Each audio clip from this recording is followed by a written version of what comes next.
এরা দুজন যখন আগুন থেকে বেরিয়ে আসে তখন জিয়ানের ভাই ওদেরকে সাহায্য করার বদলে উল্টো বকতে থাকে। ক্রাউন প্রিন্স বলে বিষয়টাকে বাড়ানোর প্রয়োজন নেই, হয়তো মোমবাতির আগুনের কারণে ওখানে আগুন লেগে গিয়েছে। এরপর ডক্টর এসে জিয়ানের চিকিৎসা করে ওখান থেকে চলে যায়। জিয়ানকে আমরা এরকম অবস্থায় দেখি, আর তো ওর অনেক কেয়ার করছিল। এরপর জিয়ান বলে আমার ড্রেসিং এর সময় হয়ে গিয়েছে, কিন্তু ও তখন খেয়াল করে অনেক ভয়ে ভয়ে ওই ব্যান্ডেজটা লাগাচ্ছিল। এটা দেখে তো ওর মাথায় কিছুই ঢোকে না যে কেন ভয় পাচ্ছে। ওর মতে তো একটা ছেলে, যার জন্য বিরক্ত হয়ে বলে তোমার এসব করা লাগবে না। এরপরও নিজের ব্যান্ডেজ নিজেই করে নেয়। এরপর আমরা মন্ত্রী হানকে দেখি যে একটা মেয়েকে অর্ডার দিচ্ছিল যদি কলেজে আমাদের ব্যাপারে কেউ জানতে পারে তাহলে তুমি তাকে মেরে ফেলবে। এরপর আমরা দুগুকে দেখি যে প্রত্যেকবারের মতো এখনো ড্রিঙ্ক করছিল। দুগু তখন মেয়েটাকে এখানে আসতে দেখে, আর সে বুঝে যায় এ কোনো স্পাই হবে, তাই ও মেয়েটার সাথে লড়াই করতে শুরু করে। মেয়েটা ওর সাথে না পেরে ওখান থেকে চলে যায়, আর দুগু ভাবতে থাকে ও এখানে কেন আসবে আর কেই বা ওকে পাঠাবে। অন্যদিকে আমরা ক্রাউন প্রিন্স আর মিস্টার হানকে দেখি। ক্রাউন প্রিন্সের সাথে এই মেয়েটাও যুক্ত আছে করাপশনে। এরপর আমরা কলেজের দৃশ্য দেখি যেখানে কিনা তাদের এখানে একটা গেম খেলা হবে। গেমের মধ্যে আমরা দেখি টিম জিতে যায়, কিন্তু সমস্যা হচ্ছে খেলতে গিয়ে পায়ে ব্যথা পেয়েছে। জিয়ান বলে ওকে তাড়াতাড়ি ডাক্তারের কাছে নিয়ে যেতে হবে, কিন্তু জিহুয়া বুঝতে পারে জিয়ান যদি ওকে কোলে নেয় তাহলে বুঝতে পারবে ও একটা মেয়ে, তাই ও বলে দেয় আমি ওকে এখান থেকে নিয়ে যাব, যেটা শুনে জিয়ান একটু রেগে যায়। তবে জিহুয়া তো জিহুয়াই, সে বলতে থাকে আমি নিজেই নেব। এজন্য ও তখন ওকে রুমে নিয়ে আসে আর নিজে ওর চিকিৎসা করতে থাকে। এখানে আমরা পায়ে অনেক বেশি রক্ত দেখতে পাই। তখন বলে আমার পায়ে একটু মোচড় খেয়েছে, আর যেখানে ব্লাডের কথা সেটা তো পিরিয়ডের জন্য হয়েছে, যেটা শুনে বেচারা জিহুয়া কিছুই বলতে পারে না। আর এদিকে আমরা সিনিয়ানকে দেখি, সে অনেক ভালো মানের অর্থাৎ অনেক দামি একটি ওষুধ নিয়ে এসেছিল জন্য, কিন্তু ও তখন এদের দুজনের কথা শুনতে পায়। কথা শুনে সিনিয়ান বুঝতে পারে একটা মেয়ে।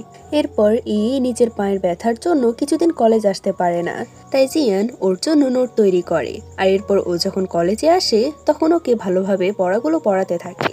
এখানে আমরা জিয়ানের মুখের এক্সপ্রেশন দেখে বুঝতে পারি ও এখন প্রতি দুর্বল হচ্ছে। তাহলে আমার ওর জন্য এমন ফিলিংস কেন হচ্ছে? অন্যদিকে সিনিয়ান তো এখনো কাউকে বলেনি একটা মেয়ে। ও ভাবতে থাকে যেহেতু আমি জানি একটা মেয়ে, তাই আমি ফিউচারে খেয়াল রাখবো যাতে কেউ জানতে না পারে ও একটা মেয়ে। এদিকে ইউয়ার্ড যখন জানতে পারে ওর ক্রাশ অর্থাৎ শ্যান্দির পায়ে ব্যথা পেয়েছে, তখনও তো কলেজের ছাত্রকে ভিতরে চলে আসে কে দেখার জন্য। ইউয়ার এখানে শুরুতে ওর অবস্থা জিজ্ঞেস করে, আর এরপর ওর লেখা লাভ লেটার ওকে দিয়ে দেয়, আর যে মেডিসিনটা এনেছিল ওই মেডিসিনটা জোর করে লাগাতে চায়। আর তখনই এরা চারজন চলে আসে। এখানে আমরা জিহুয়াকে দেখি যে ইউয়ারের সাথে ঝগড়ায় লেগে গিয়েছে।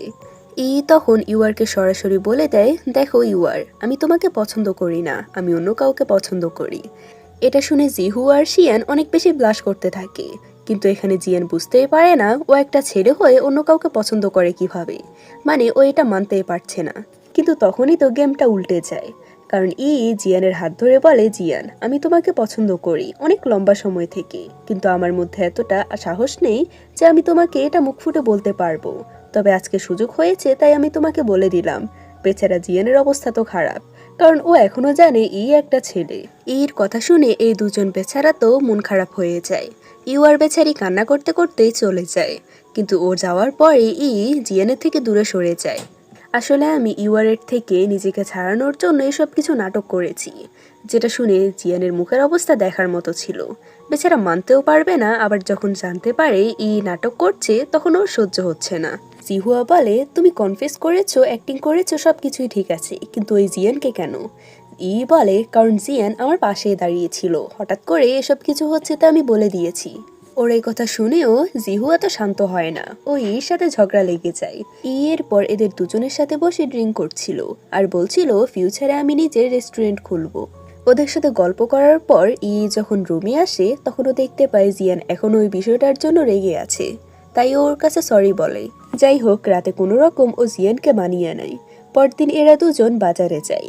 জিয়ান তো নিজে ইনভেস্টিগেট করতে গিয়েছিল, আর এদিকে যে কিনা ড্রিঙ্ক করার জন্য সবকিছু ব্যবস্থা করতে থাকে যাতে সবাই মিলে ড্রিঙ্ক করতে পারে। আর এদিকে এরা তিনজন সবকিছু ঢাকার জন্য টিচারকে একইভাবে উত্তর দিতে থাকে, কিন্তু টিচারও তো এতটা বোকা নয়, সে বুঝে যায় এরা তিনজন নিশ্চয়ই ওই দুজনের নামে কিছু লুকোচ্ছে। কিন্তু ওদের দুজনের শেষ রক্ষা হয় না, কারণ ওরা দুজন যখন ফিরে আসে তখন টিচার জানতে পারে ওরা ক্লাস চুরি করেছে। তাই জিয়ানের বড় ভাই ওদের দুজনকে শাস্তি দেয়। এখানে শাস্তিটা অনেক বেশি কঠিন ছিল, কারণ দুটো বালতিকে এভাবে করে উপরে উঠাতে হতো, যেখানে বালতির মধ্যে পানিও ছিল। এইকে এমন শাস্তি দেওয়ার জন্য জিহুয়া জিয়ানের ভাইকে বলতে থাকে মনে মনে, আমি তো এর প্রতিশোধ অবশ্যই নিয়ে নেব। এরা দুজনে কোনো রকম শাস্তিটা কমপ্লিট করে।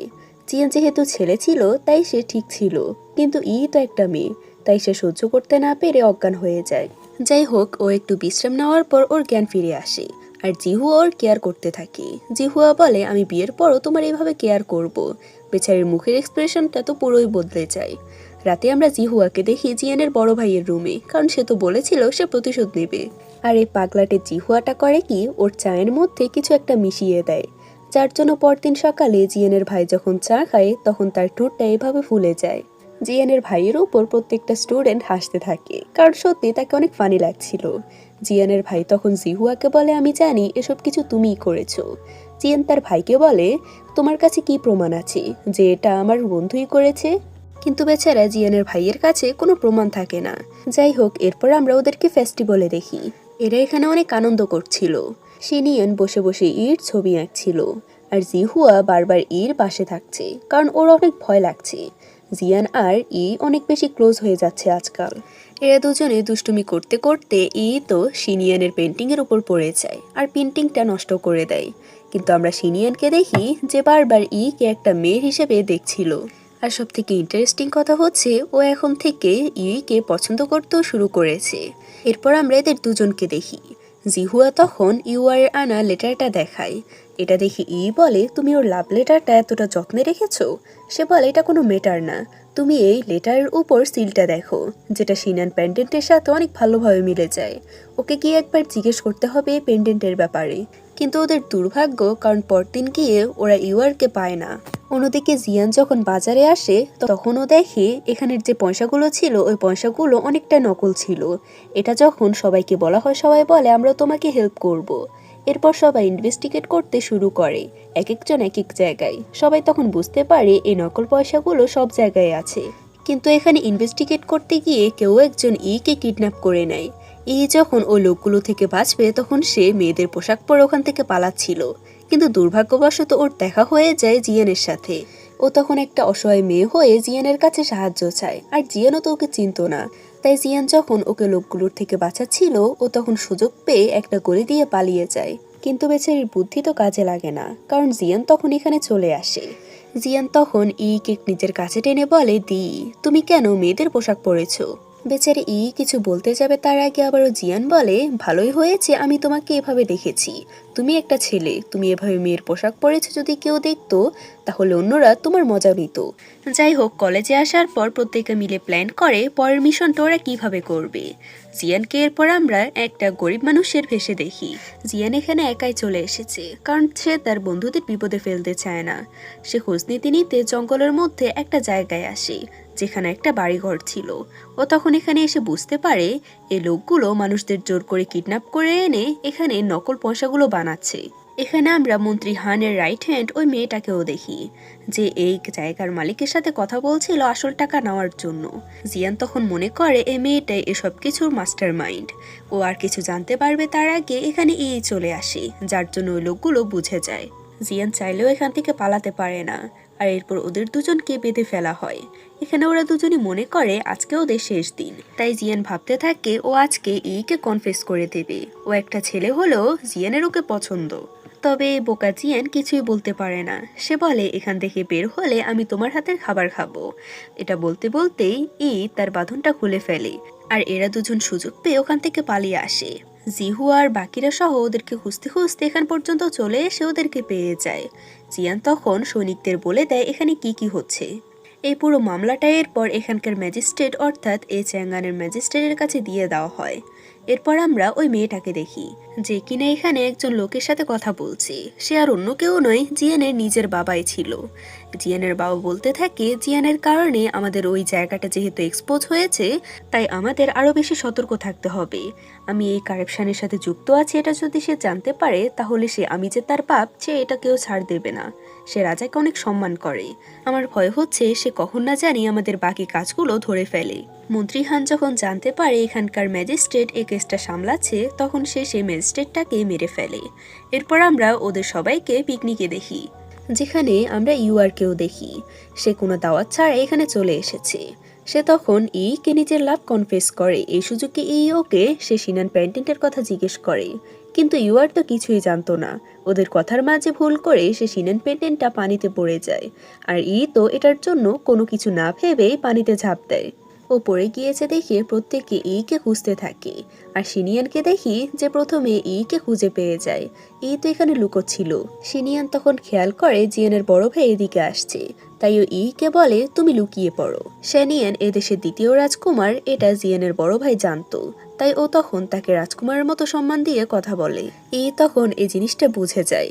এরপর ও যখন ওর সাথে কথা বলতে আসে তখন দুজনেই কারোর সাথে কথা বলতে পারে না। সিনিয়ান তখন বলে আমরা দুজনেই দুজনের রহস্যটা লুকিয়ে রাখবো।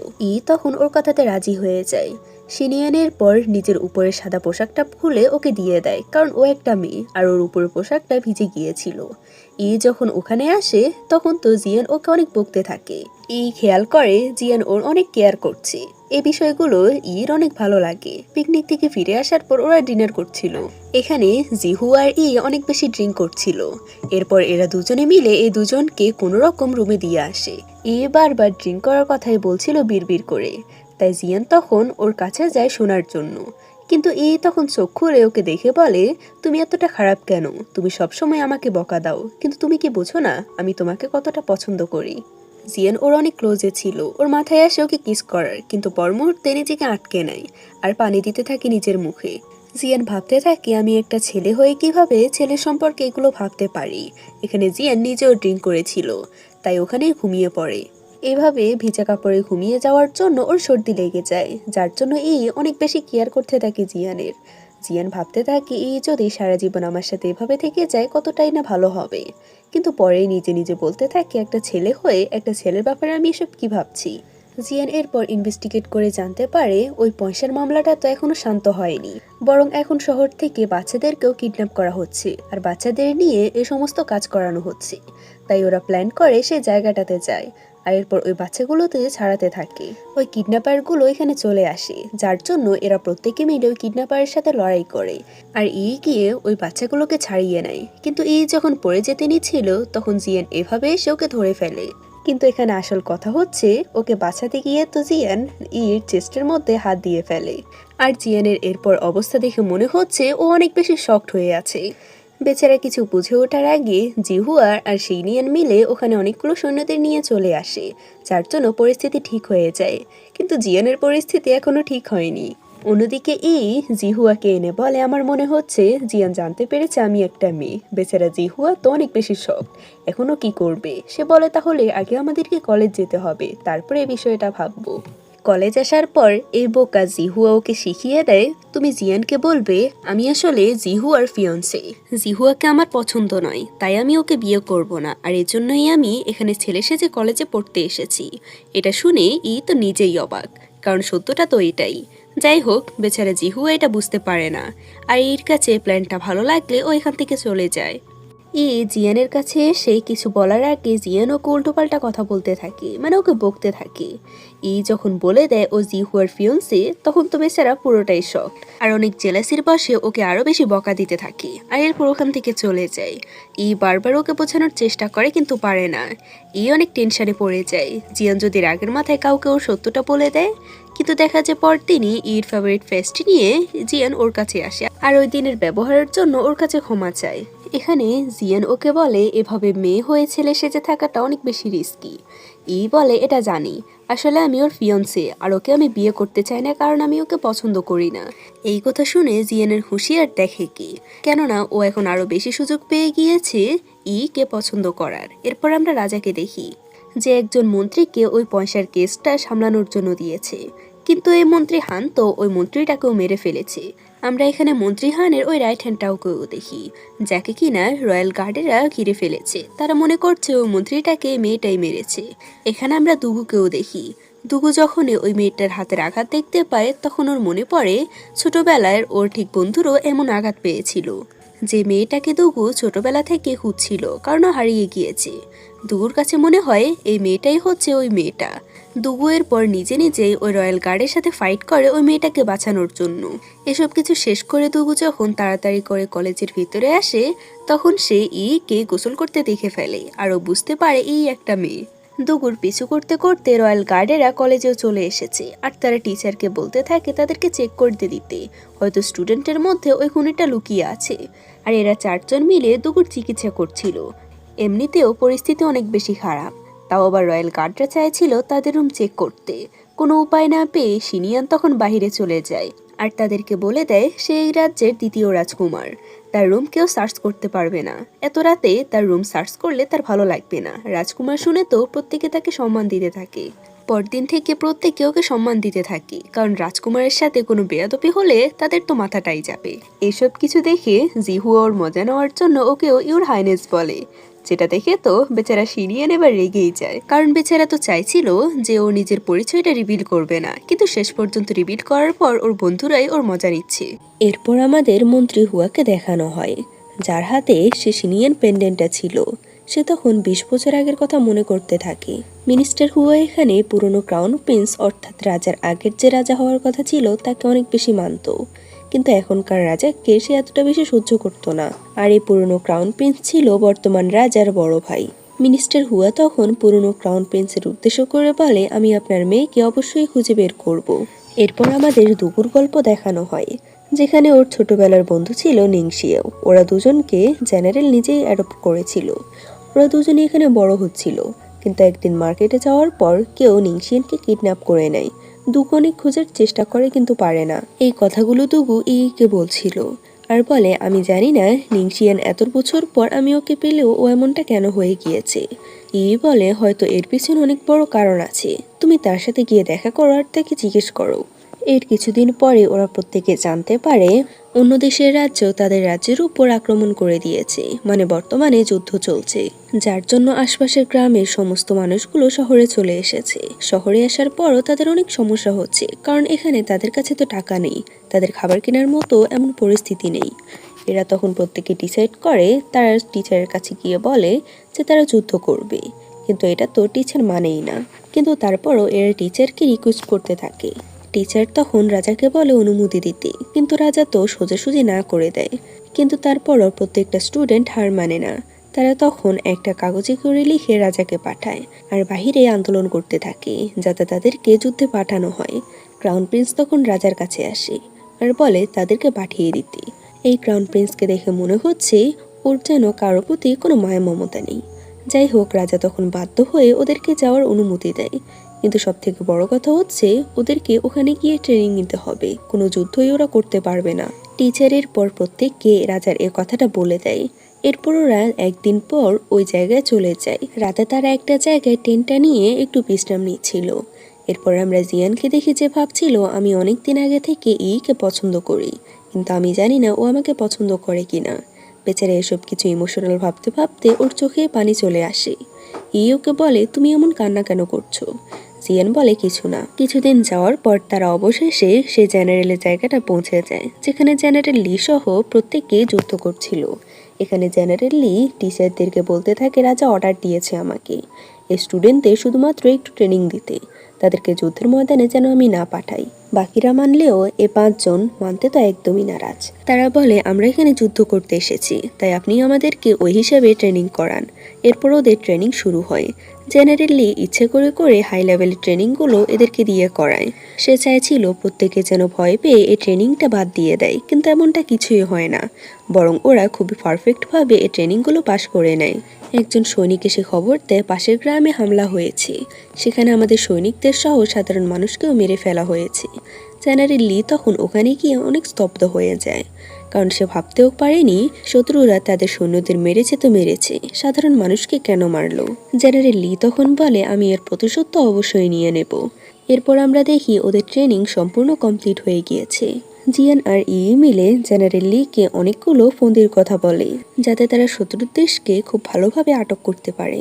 আর সে এতদিনে অনেক বেশি অস্ত্র বানিয়ে ফেলেছিল নিজের মেধা দিয়ে। এসব কিছু দেখে জিহুয়া ভাবতে থাকে, গত 10 বছর ধরে আমি যে দিকে চিনি সে তো এরকম ছিল না। এই সমস্ত কথাগুলো ওকে অনেক বেশি মানসিক চাপ দিচ্ছিল। সে যখন এটা নিয়ে টেনশন করছিল তখন ওর কাছে আসে আর ও এমন কেন করছে এটা জিজ্ঞেস করে। জিহুয়া তখন জিজ্ঞেস করে, তুমি আসলে কি? তুমি তো আমার দিই নও, তুমি নিজে রেস্টুরেন্ট খুলতে চাও, আর ওই দিন তুমি দুগুর সার্জারিও করেছিলে, যেখানে দিই তো এসব কিছু একদমই পারে না আমার জানা মতে। আর তুমি এখানে এসেও জেনারেলকে অস্ত্র বানাতে সাহায্য করেছিলে, তুমি আসলে কে? তখন ওকে সত্য কথা বলে দেয় আর বলে, তুমি ঠিক ভেবেছো, আসলে আমি দিই নই, আমি দিয়ের বন্ধু শ্যান ও মারা গিয়েছে আর ওর মৃত্যুর আগে একটাই উইশ ছিল, ও তোমাকে বিয়ে করবে আর ওর মা বাবাকে খুঁজবে। এটা শুনে জিহুয়ার মনে পড়ে যখন ওর সাথে প্রথম দেখা করেছিল তখনই ওকে সত্যটা বলার চেষ্টা করেছে, কিন্তু এই জিহুয়া তো নিজেই বুঝতে চায়নি। জিহুয়া এ সমস্ত কিছু শুনে মেনে নিতে পারছিল না, কারণ সে 10 বছর ধরে একটা মেয়েকে ভালোবাসে, অথচ বিয়ের আগে সে মেয়েটা মারা গিয়েছিল আর সে এই জিনিসটা বুঝতেও পারেনি। এসব কিছু ভেবে জিহুয়া জোরে জোরে কান্না করতে থাকে। বেচারা এতটা শকটা চলে গিয়েছিল যে সে পুরো দিন পুরো রাত এভাবে বসে থাকে। সে মানতে পারছিল না তার ভালোবাসার মানুষটি মারা গিয়েছে। কিন্তু এরপর যখন যুদ্ধের সময় চলে আসে তখন জিহুয়া নিজেকে কোনো রকম শান্ত করে। এরপর আমরা যুদ্ধের ময়দানে বাকি সৈনিকদের সাথে এদের 5 জনকেও দেখি, যারা কিনা রাজার কথা অমান্য করে যুদ্ধে নেমে পড়েছে। জিয়ান আর এর প্ল্যান অনুযায়ী ওরা লড়াই করতে থাকে। কয়েক মাস ধরে চলা এই যুদ্ধ ওদের স্ট্র্যাটেজির কারণে ওরা থামাতে পারে। শত্রু দেশের সমস্ত শত্রুদের মেরে ফেলার পরও তারা তাদের জেনারেলকে মারতে পারেনি। জেনারেল সুযোগ পেয়ে ওখান থেকে পালিয়ে যায়। এরপর জেনারেল লি সহ প্রত্যেকে বিজয়ের উৎসব পালন করতে থাকে। জেনারেল তখন সবাইকে বলতে থাকে দুশ্মন দেশের জেনারেলকে যখনই দেখবে তখনই মেরে ফেলবে। এরপর ওরা জঙ্গলে জেনারেলকে খুঁজতে চায়, কারণ জেনারেল এই অল্প মুহূর্তে এত বেশি দূরে যেতে পারেনি। ওরা জঙ্গলে খুঁজতে গিয়ে জেনারেলকে তো পেয়ে যায়, কিন্তু সে কে সুযোগ পেয়ে হোস্টেজ বানিয়ে নেয়। জিয়ান তখন কোনো রকম জেনারেলকে মেরে ফেলে আর কে বাঁচিয়ে নেয়, কিন্তু এই চক্করে ও নিজেও আহত হয়। ও তখন ভাবতে থাকে ও বাঁচবে না, তাই ও কে বলে দেয়, তুমি জানো না আমি তোমাকে কতদিন ধরে পছন্দ করি, তুমি কখনোই আমার কথা শুনতে না। যখন তুমি একটা ছেলে হয়ে এসেছিলে তখনই আমি ভাবতাম আমি একটা ছেলে হয়ে কিভাবে ছেলেকে পছন্দ করব। আমার একটা উইশ ছিল যদি তুমি মেয়ে হতে, কিন্তু যখন আমি জানতে পারি তখন আমি অনেক খুশি হয়েছিলাম। ওর এই সমস্ত কথা শুনে ইমোশনাল হয়ে পড়ে। জিয়ান বেচারা মৃত্যুর ভয় পেয়ে কে সত্য কথাগুলো সব বলেই যাচ্ছিল। তখন ওকে কিস করে, আর পরদিন সকালে ওর যখন ঘুম ভাঙে এখানে দুগু ওর সাথে দেখা করে আর বলে জিয়ানের চিকিৎসা চলছে, সে এখন সুস্থ আছে। ও যাওয়ার পর এখানে জিহুয়া আসে আর জিহুয়া বলে, আমি ওর মৃত্যুটা অ্যাকসেপ্ট করছি, কারণ আমি জানতাম ছোটবেলা থেকে অসুস্থ ছিল। এখানে জিহুয়া কে বলে, তুমি যেহেতু দির ফ্রেন্ড তার মানে আমারও ফ্রেন্ড, আমি ওর হয়ে তোমার সাথে মিলে ওই পেন্টেন্টের আসল মালিকগুলোকে খুঁজে বের করব, যাতে আমি দির উইশটা পূরণ করতে পারি। এরপর তারা সবাই ক্যাপিটালে ফিরে আসে। এখানে ক্যাপিটালে ফিরে আসার পর রাজা ওদেরকে ইনভাইট করেছিল। ওরা 5 জনই যখন চলে যাচ্ছিল এর সাথে তখন মিনিস্টার হুয়ার দেখা হয়। মিনিস্টার হুয়া যখন ওই সিনান পেন্টেন্ট দেখে তখন ভাবতে থাকে, এটাই হয়তো আমার মহারাজের ছেলে হবে, আমি ওকে এতদিন পরে খুঁজে পেলাম। সবাই এরপর যখন রাজদরবারে যায় তখন রাজা প্রত্যেককে অনেক অ্যাওয়ার্ড দেয়, আর সিনিয়ানকে দেখিয়ে ক্রাউন প্রিন্সকে বলে, তুমি তোমার ভাইয়ের কাছ থেকে কিছু শিখতে পারো, ও তো যুদ্ধ জিতে এসেছে। ক্রাউন প্রিন্স বলে, এটা আবার কি এমন বড় হলো। এরপর আমরা মিনিস্টার হুয়াকে দেখি যে নিংশিয়ানকে বলছিল, আমি ওই নকল পয়সার বিজনেসটা আবারও শুরু করতে চাই। আর অন্যদিকে আমরা এদেরকে দেখি কলেজে তো এদের রোম্যান্স চলতেই থাকে। কিন্তু মজার ব্যাপার হলো শাওলিয়েন এখানে চলে আসে। বেচারা পুরোটাই স্তব্ধ হয়ে যায়, কারণ ওর মতো দুটো ছেলে এখানে কিস করছে। যাই হোক, এরপর আমরা জিহুয়াকে দেখি। দির কথা ভেবে ও অনেক আপসেট ছিল, কিন্তু তখন এখানে ইউয়ার চলে আসে। ইউয়ারের এই সমস্ত বাচ্চামোগুলো দেখে জিহুয়ারই ভালো লাগে। আসলে জিহুয়া নিজেও তো বাচ্চাদের মতো। আর এরপর দুজনে একসাথে খেলতে শুরু করে, মানে বাচ্চাদের মতো। যাই হোক, এরপর আমরা সিনিয়ানকে দেখি, কিন্তু ও যখন জানতে পারে জিয়ানকে পছন্দ করে তখন ও ভাবতে থাকে, তার মানে আমার ভবিষ্যৎবাণী সত্যি হয়েছে, আমি যাকে পছন্দ করবো সে আমার কপালে থাকবে না। মিস্টার হুয়া তখন বসে বসে পুরনো কথাগুলো ভাবছিল, যেখানে বর্তমান রাজা ক্রাউন প্রিন্সের উপর দেশদ্রোহের আরোপ লাগিয়েছিল, যার জন্য তাকে সমস্ত পরিবার সহ মৃত্যুদণ্ড দেওয়া হয়।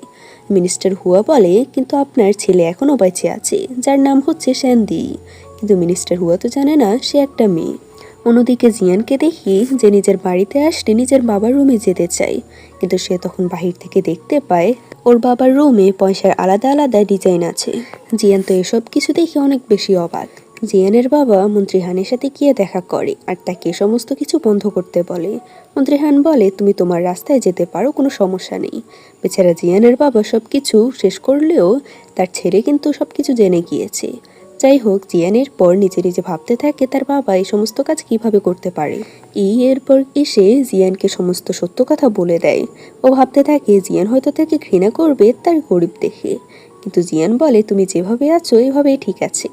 এরপর ওরা যখন একজন আরেকজনকে জড়িয়ে ধরে তখন শাহবাই আবারও এখানে চলে আসে। মানে সে প্রত্যেকবার এদের রোমান্টিক সিচুয়েশনের সাক্ষী হয়ে যায়। জিয়ান এরপর রাজার সামনে ওর বাবার সমস্ত সত্য কথাগুলো বলে দেয়। এখানে ওর অনেক কষ্ট হচ্ছিল, কিন্তু কিছু করার নেই। ওর বাবা তখন নিজেও সমস্ত কথাগুলো মেনে নেয়। রাজা তখন তাকে দেশ থেকে বের করার শাস্তি দেয়। যাওয়ার সময় জিয়ান বলে, আমি অনেক খারাপ ছেলে তাই না? তার বাবা বলে, একদমই না। সে তখন দুই ভাইকে বলে তারা যেন ঝগড়া না করে, বিশেষ করে জিয়ানকে বলে সে যেন এ সমস্ত কিছু নিয়ে নিজেকে দোষী মনে না করে। এরপর আমরা দুগুকে দেখি যে নিংশিয়ানের সাথে সে একই জায়গায় দেখা করে। ওরা এখানে ছোটবেলার মতো করে দুজন দুজনের সাথে কথা বলতে থাকে। মানে ফাইনালি অ্যাকসেপ্ট করে নিয়েছে যে সেই নিংশিয়ান এরপর এদের পাঁচজনের সাথে দেখা করে আর এদিকে মিনিস্টার হানের ব্যাপারে সত্য কথাগুলো বলে দেয়। ওইখানে আরো বলে হান নিজের সৈনিকদেরকে প্রিপেয়ার করছিল যুদ্ধ করার জন্য রাজার সাথে। সে রাজাকে গদি থেকে হাঁটাতে চায়। হানের আসল উদ্দেশ্য হচ্ছে সে বর্তমান রাজাকে সরিয়ে অর্থাৎ কে রাজগদিতে বসাবে, কারণ সে আগের রাজার ছেলেকে ওখানে বসাতে চাইছিল, কিন্তু এরা এসব কিছু জানতো না। জিয়ান তখন বলে, যদি রাজমহলের উপর হামলা হয় তাহলে তো অনেক বেশি ক্ষতি হবে, কিন্তু সব থেকে ইন্টারেস্টিং কথা হচ্ছে ক্রাউন প্রিন্স নিজেও অর্থাৎ রাজাকে সরাতে চায়, কিন্তু সে তো এত বলদের বলদ, রাজা মারা গেলে সে নিজেই তো রাজা হবে এটা সে মানতে নারাজ। কিছুদিন পর মন্ত্রী হান আর ও মিলে রাজমহলের উপর অ্যাটাক করে দেয়, যেখানে ক্রাউন প্রিন্স নিজেই নিজের বাবাকে কথা শোনাতে থাকে নিজের ছোট ভাইয়ের গলায় ছুরি ধরে। ক্রাউন প্রিন্স এখানে রয়্যাল সিলটার খুঁজছিল, কারণ রাজা হওয়ার জন্য তাকে সে রয়্যাল সিলটা খুঁজতে হবে, তাছাড়া সে রাজা হতে পারবে না জোর করে। কিন্তু ও জানতে পারে জিয়ান আগে সে সিলটা নিয়ে গিয়েছে মিলিটারিদের কাছে সাহায্য চাওয়ার জন্য। এরপরেই আমরা জিয়ানকে দেখি যে সৈনিকদের সাথে করে নিয়ে অর্থাৎ মিলিটারিদেরকে নিয়ে এখানে চলে আসে। এখানে ওর সাথে নিংশিয়ানও ছিল। এখানে ক্রাউন প্রিন্স জানতে পারে জিয়ান আসার সময় ওর প্রত্যেকটা সৈনিকদেরকে মেরে ফেলেছে। এটা জানার পরেই তো ওর অবস্থা খারাপ হয়ে যায়, আরও পাগলের মতো রাজাকে মারতে আসে, কিন্তু তার আগে ওকে কেউ একজন মেরে দেয়। আসলে এরা মিলিটারি সৈনিক ছিল। যাই হোক, সবকিছু যখন শান্ত হয় তখন জিয়ান এসে রাজাকে বলতে থাকে আমরা সমস্ত সিচুয়েশন নিজেদের হ্যান্ডেল করে নিয়েছি। এটা শোনার পর রাজা খুশি হয়ে যায় আর ক্রাউন প্রিন্সের লাশটাকে এখান থেকে দূরে কোথাও ফেলে দিতে বলে। মিনিস্টার হান তখন সুযোগ পেয়ে যায় আর রাজাকে বলে ক্রাউন প্রিন্সের পদ তো এখন খালি, তাই এটা যেন সেনদিকে দিয়ে দেওয়া হয়। কিন্তু তখনই জিয়ান ওর পর্দা ফাঁস করে দেয় আর নিংশিয়ান তো ওর সমস্ত কথাগুলো বলতে থাকে, যতগুলো কথা ও হানের বিরুদ্ধে জানতো। নিংশিয়ান বলে এই মিনিস্টার হুয়া তো পুরনো ক্রাউন প্রিন্সের অনেক ভক্ত ছিল, তাই পুরনো ক্রাউন প্রিন্স মারা যাওয়ার পরও সে তার উত্তরসূরি অর্থাৎ তার ছেলেকে এই রাজদরবারে বসাতে চায়, তার জন্য সমস্ত কিছু করেছে। সে এটাও বলে বাচ্চাদেরকে কিডন্যাপ করা সহ নকল পয়সার বিজনেস সবকিছু করেছে। সমস্ত কিছু শুনে তখন মিনিস্টার হান রাজার সামনে স্বীকার করে নেয় আর রাজাকে বলে তুমি তো রাজা হওয়ার কখনো যোগ্যই ছিলে না, তুমি মিথ্যা আরোপ লাগিয়েছো ক্রাউন প্রিন্সের উপর আর তার পুরো পরিবারকে মেরে ফেলেছো। তুমি তো রাজা হওয়ার যোগ্য নয়, রাজা হওয়ার যোগ্য তো পুরনো ক্রাউন প্রিন্সের ছেলে শ্যান্দি, যে এখনো বেঁচে আছে। তখন বলতে থাকে আসলে আমি একটা মেয়ে, আর সব থেকে বড় কথা হচ্ছে আমি শ্যান্দি না শ্যান্দি তো আরো আগে মারা গিয়েছিল আর সে নিজেও একটা মেয়ে ছিল। এ সমস্ত কিছু শুনে তো মিনিস্টার হান একদমই মানতে পারছিল না। যে উত্তরসূরিকে সে খুঁজছিল প্রথমত সে মেয়ে ছিল আর কিছুদিন আগে ও মারা গিয়েছে। মিনিস্টার হান বলে তাহলে আমার বেঁচে থেকে কি লাভ হবে? মিনিস্টার হান তখন নিজে নিজে আত্মহত্যা করে নেয়। এই সমস্ত ঘটনাগুলো একটা দিনের মধ্যেই হচ্ছে। রাজা তো এই সমস্ত কিছু দেখে অনেক বেশি অবাক। রাজা তখন কে বলে তুমি আসলেই একটা মেয়ে, কিন্তু তুমি তো ছেলেদের কলেজে ভর্তি হয়েছো, এটা অনেক বেশি অন্যায়। তখন তাকে সমস্ত সত্য কথাগুলো বলে দেয়। বাকিরাও এখানে হয়ে রাজার কাছে ক্ষমা চায়। রাজা তখন বলে তোমরা এই দেশের অনেক বেশি উপকার করেছো, করাপশনের কেসটা থেকে শুরু করে সবকিছুই তোমরা সামলে নিয়েছো, তাই রাজা এই সমস্ত ভুলগুলোকে ক্ষমা করে দেয় আর তাদেরকে অনেক বেশি অ্যাওয়ার্ড দিয়ে দেয়। এরপর প্রথমবারের মতো ছেলেদের কলেজে অর্থাৎ নিজের সম্পূর্ণ ড্রেস পরে আসে, যেটা দেখে প্রত্যেকে তো ইমপ্রেস হয়। এই দুটো সাইড ক্যারেক্টারও ওর উপর লাইন মারতে শুরু করে। জিয়ান বলে তোমরা এখান থেকে সরো, ও শুধুমাত্র আমার, ওর দিকে ফিরেও তাকাবে না। যাই হোক, এরপর আমরা ওদেরকে একসাথে দেখি। যেখানে ওরা দুজন অনেক গল্প করছিল। তখন ওকে বলে, তুমি গ্র্যাজুয়েশনের পর কি করবে? জিয়ান বলে, তুমি যা যা করবে আমি তোমার পাশে থাকবো। এটা শুনে অনেক ভালো লাগে। তখন আবারও তাকে প্রপোজালের কথাগুলো বলতে বলে, মানে ঘুরিয়ে পেঁচিয়ে। জিয়ান কিছুক্ষণ নাটক করতে থাকে, সে কথা একদমই বুঝতে পারছে না, কিন্তু পরে সে আবার বলে দেয়, আমি সত্যিই তোমাকে পছন্দ করি। এই সমস্ত কথা শুনে ভালো লাগে। এরপর গ্র্যাজুয়েশনের দিন দেখানো হয়। তখন ওর আঙ্কেল শ্যানকে একটা লেটার লিখেছিল যে ওদের প্যারেন্টসকে পেয়ে গিয়েছে, তারা হচ্ছে পুরনো ক্রাউন প্রিন্স। এটাও লিখে ওই ক্যাপিটালে অনেক বেশি হ্যাপি আছে আর ও জিয়ানকে পছন্দ করে। শ্যান তো এগুলো শুনে অনেক বেশি খুশি হয়ে যায়। যাই হোক, এরপর আমরা ইউআরকে দেখি, যে নিজের বাবার মৃত্যুর জন্য অনেক বেশি শোকাহত ছিল। এমনকি ও যখন জানতে পারে ওর বাবা এই সমস্ত কাজ করেছে, তখন তো বেচারে অনেক আপসেট হয়ে পড়ে। ওকে সাহস দেওয়ার জন্য এখানে জিহু আসে, আর এখান থেকে মূলত ওদের লাভ স্টোরি শুরু হয়। কিন্তু আমার কথা হচ্ছে, ওর মা বাবা মানবে কিনা, কারণ প্রথমে তো ও একটা মেয়েকে নিয়ে এসেছিল যে ছেলের পোশাক পরেছিল, আর দ্বিতীয়ত মিনিস্টার হানের মেয়েকে নিয়ে আসছে, মানে মিনিস্টার হানের মেয়েকে পছন্দ করে, যার বাবা এত বড় কারাপশন করেছিল। যাই হোক, এটাও ভবিষ্যতেই জানতে পারবে।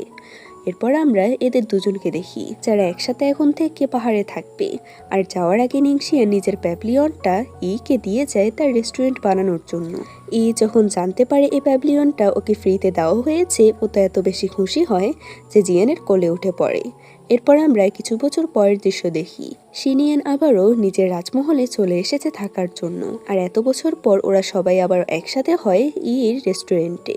এখানে আমরা জিহুয়ার সাথে ইউআরকেও দেখি। কিছুদিন পরে ওদের বিয়ে হবে। দুগু এসেছিল এখানে নিংশিয়ানের সাথে, ওদের কথা ভালোই জমছিল। তখন বলে, আমি তো জিয়ানকে কোথাও দেখছি না। খাবার খাওয়ার সময় তারা বাহিরে ভাজি ফোটার শব্দ শুনতে পায়। ওরা বাহিরে গিয়ে দেখে সমস্ত কিছু জিয়ান নিজে করেছিল এর জন্য। এরপর জিয়ান কে কিস করে সবার সামনে। আর সুন্দর মোমেন্টার মাধ্যমে এই ড্রামাটার হ্যাপি এন্ডিং হয়।